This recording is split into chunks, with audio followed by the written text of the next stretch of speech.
નમસ્કાર દર્શક મિત્રો, સત્યસ્વરાજ ન્યૂઝમાં આપનું સ્વાગત છે। માંગરોળ મરીન પોલીસ સ્ટેશનમાં યુવતી સાથે આચરેલા દુષ્કર્મના આરોપીને પકડી પાડી વધુ તપાસ હાથ ધરવામાં આવી। માંગરોળ મરીન પોલીસ સ્ટેશનમાં 19 વર્ષની યુવતી સાથે દુષ્કર્મ કરી યુવતીને 5 માસનો ગર્ભ રહી જતા તાલાળાના હિતેશ ઉર્ફે જીતુ પરમાર નામના વ્યક્તિ સામે યુવતી દ્વારા પોલીસ ફરિયાદ દાખલ કરવામાં આવેલ છે। માંગરોળ ડીવાયએસપી ડીવી કોડિયાતર દ્વારા તાલાલાના હિતેશ ધીરજલાલ પરમાર ઉર્ફે જીતુ પરમારને પકડી વધુ તપાસ હાથ ધરવામાં આવી છે।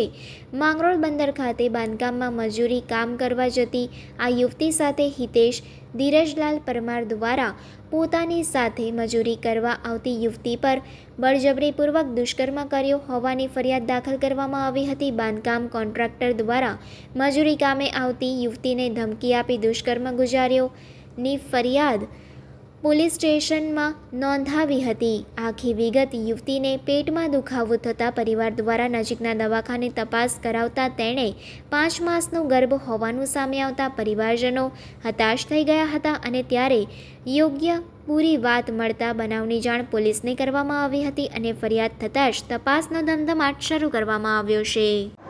માંગરોળ મરીન પોલીસ સ્ટેશન વિસ્તારના લોહેજ ગામમાં એક બનાવ જાહેર થયેલ છે।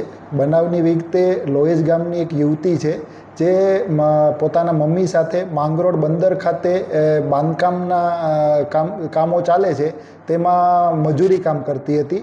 આ યુવતી છે એ એક જે બાંધકામ છૂટક બાંધકામનો જે કોન્ટ્રાક્ટો રાખતા આ કોન્ટ્રાક્ટર છે જીતુભાઈ પરમાર તેમની સાથે કામ કરતી હતી।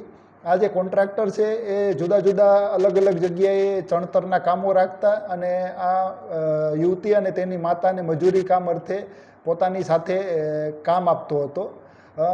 અગાઉ આ યુવતી અને એની માતાએ એની સાથે કામ કરેલું હોવાથી માંગરોળ બંદર ખાતે એક જે બાંધકામનું કામ ચાલુ હતું તે દરમિયાન આ યુવતીને સાથે શારીરિક સંબંધ બાંધવા માટે આ જે આરોપી છે તેણે માંગણી કરેલી।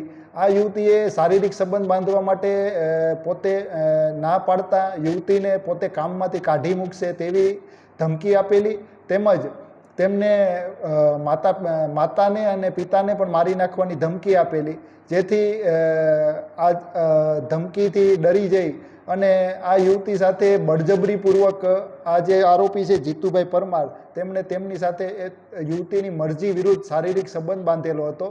આ યુવતીએ આ આરોપીના ડરના લીધે પોતાના ઘરે આ બાબતે કોઈ જાણ કરેલ ન હતી, પરંતુ 2-3 દિવસ અગાઉ તેમને પેટમાં દુખાવો ઉપડતા પોતાના માતાને આ બાબતે જાણ કરતાં તેમને નજીકની હોસ્પિટલે સારવાર માટે લઈ ગયેલ।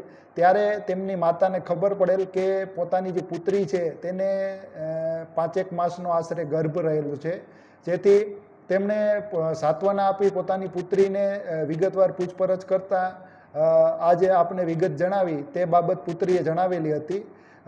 આ બાબતની ગંભીરતાને ધ્યાને લઈ અને માંગરોળ મરીન પોલીસ સ્ટેશન દ્વારા સદરહુ બાબતે આઈપીસી કલમ 376(2), 506(2) તેમજ એટ્રોસિટી એક્ટની કલમ 325 અને 31W1, 31W2 આ મુજબનો એક ગુનો દાખલ કરેલ છે। એટ્રોસિટી એક્ટ મુજબનો ગુનો હોય જેથી તેની તપાસ અમે ડીવાયએસપી માંગરોળ સંભાળી રહ્યા છીએ। હાલ આ જે બનાવ છે તેનો આરોપી છે તેને હસ્તગત કરવામાં આવેલ છે તેમજ આ બાબતે ઊંડાણપૂર્વકની તપાસ હાલ અમે કરી રહ્યા છીએ। સમાચારોની ઝડપી અપડેટ માટે હમણાં જ સત્ય સ્વરાજ ન્યૂઝ ચેનલને લાઇક, શેર અને સબસ્ક્રાઇબ કરો।